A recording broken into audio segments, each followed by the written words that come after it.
Hello and welcome to another video on my YouTube channel, The Cabbage Merchant. Another Avatar related video. Today we'll be ranking Avatar The Last Airbender character arcs, or characters based on their character arcs. I didn't find a specific tier list for this, so I just went off a tier list and put some of them on like different IDK, tiers. And then we have the Cabbage Merchant tier. Why is the Cabbage Merchant separate from all the other ones? Bias? Nah, totally not. We have Appa, because Appa's like an animal with not much of a character arc.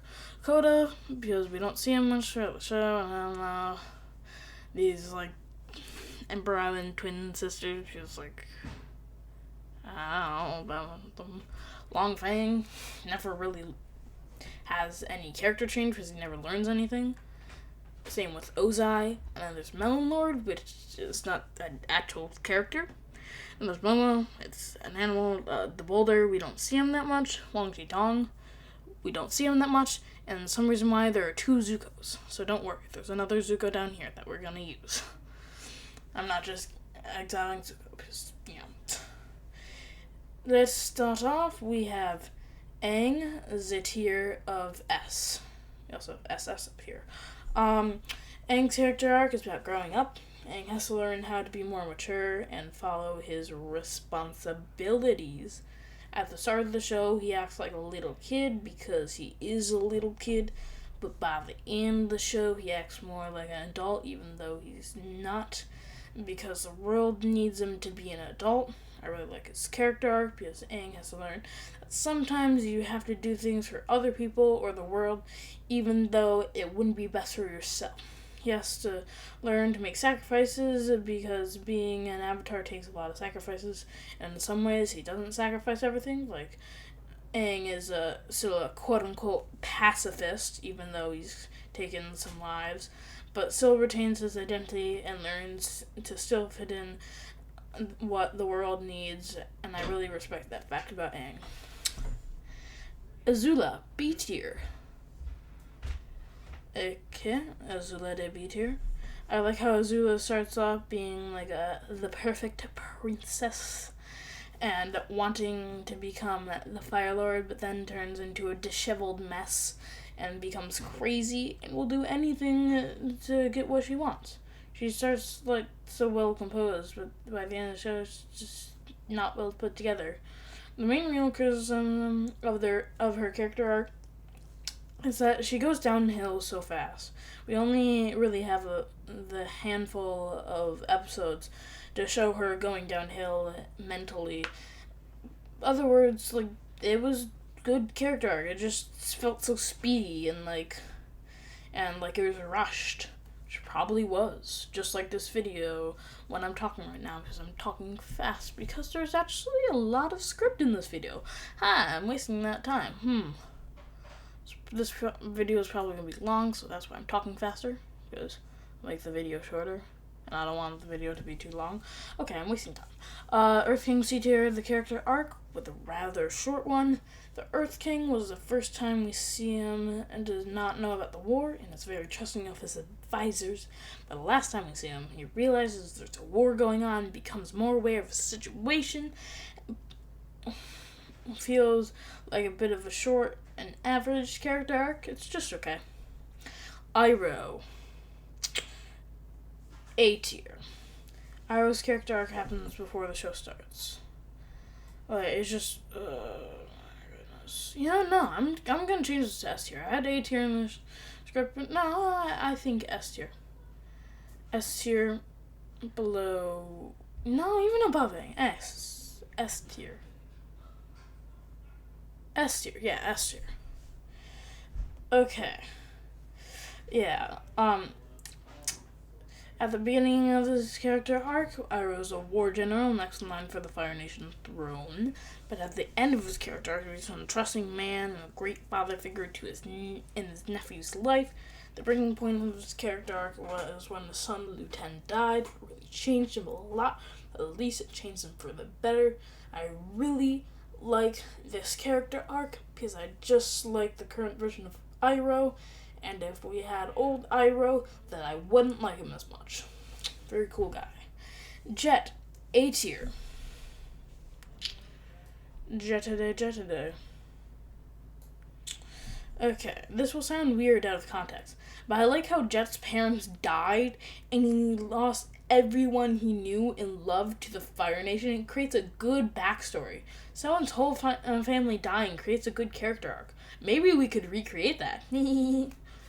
I'm just joking, of course, but really, it's a good character arc, and I like how he eventually learns to become more normal, but still, like, has his trauma from the past experiences and doesn't go away, and still has impulses about firebending and, like, all that with Iroh and Tea.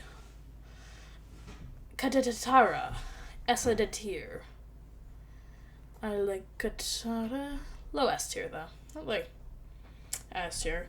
I mean, if you don't agree with me, watch Southern Raiders again. Katara's mother dies and her father goes away for a long time. Like I said, having your parents gone is really good for character art. The main takeaway is killing someone's parents leads to a good character arc. So we should do it. I'm still joking, of course, but it's funny that two characters had their parents be gone and end up having good character arcs. I mean, a trend's a trend. Freedom Fighters, beat it a tier. Freedom Day Fighters. Sure, below Azula. Freedom Fighters character arcs very similar to Jet's character arc. More broad stands throughout the whole team. I like their character arcs for similar reasons I like Jet's arc. It's just like, I don't know, it just feels like Jet's is like more specific and like their character arc is like different. It's also because it kind of averages out because it's like a whole group. I mean, where did the Smeller Bee go? Nobody knows. Nothing. Okay, Boomy. D tier. This is the first D tier, but not the only D tier. I know it's a very hot take, but I don't like Boomy. His character is very weird. He is this old king that's been through war and has gained many knowledge, but he acts like a little kid and feels like he's too childish to rule a nation. He just acts very immature for his age. I mean, he is old. He's 112. He should know how to act more mature and deal with war better and not do the neutral Jing shirt, not, it's with an R, as an excuse. May, B tier.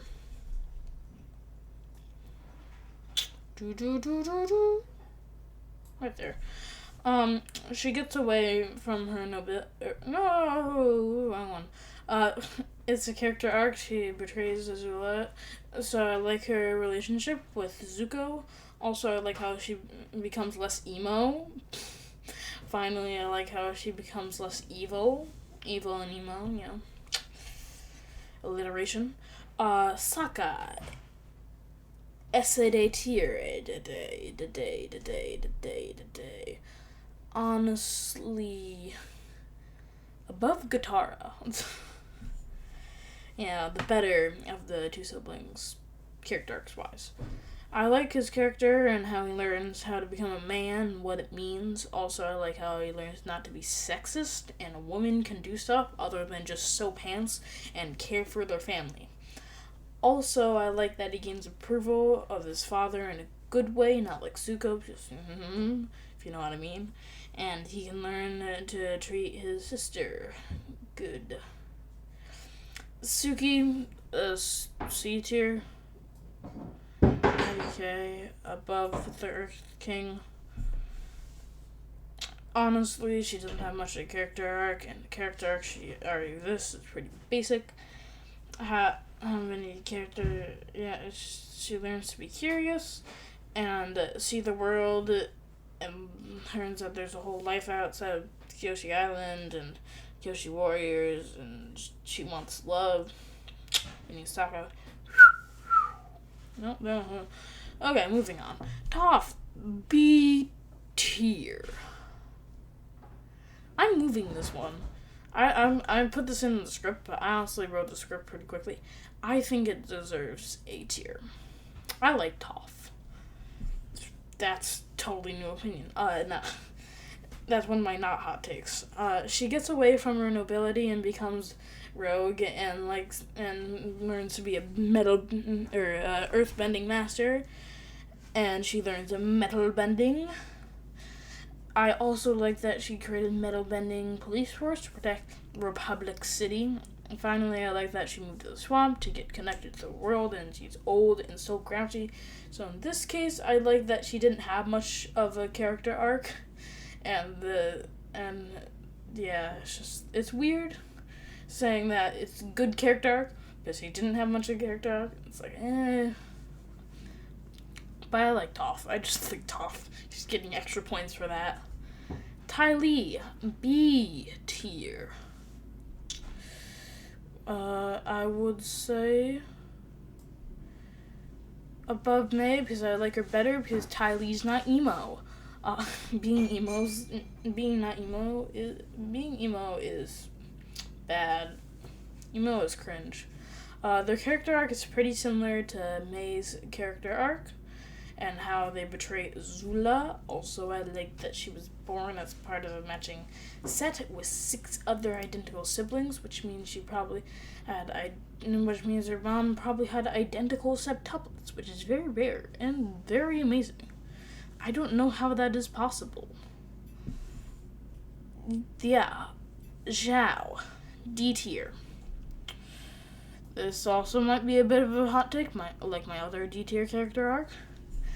But I like how he starts off very cunning, resourceful, and strong, but then he turns into a little crybaby and gets mad at light jabs that Aang threw his way and dies in his own flames. That's stupid. I like if his character arc was in reverse, I might have liked it better, but basically it's just a character regression. I don't want character regression. I want character progression. Pro is good, re is bad. I don't know. And then we have Zuko. I wonder where this one's gonna go. Yeah, SS tier. I don't know if you say it's not SS tier, then you crazy. Do I even need to explain why I put the Zuko in SS tier? There's so many videos talking about how good Zuko's character arc is. In all of TV in general, he's amazing compared to other character arcs. Just all the media in general, to be honest.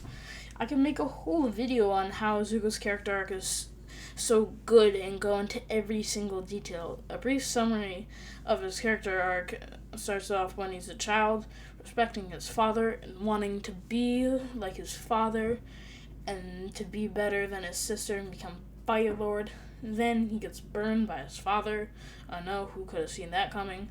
So he gets a scar. Wow. So he wants to capture the Avatar so he can bring his honor back and brings the Avatar back to his father to become the Fire Lord and be honorable. This is, this same end goal, but different way of getting there. Same with the third character arc progression. It's honestly like 2 character arcs in one. Like 3 different stages. You got this 2 character arcs. Finally, he learns that he doesn't need his father's honor, and he can create his own honor. And he joins the Gaang, and becomes the Fire Lord on his own terms. And refuses to be like his father. Becomes better than his father. Woo! So this is the tier list, and then this is the IDK, but that doesn't matter. We have this part of the tier list. Thank you for watching my video on the Avatar character arcs. Like, comment, subscribe, all that, and goodbye, Avatar nerds. My cabbages! You're gonna pay for this!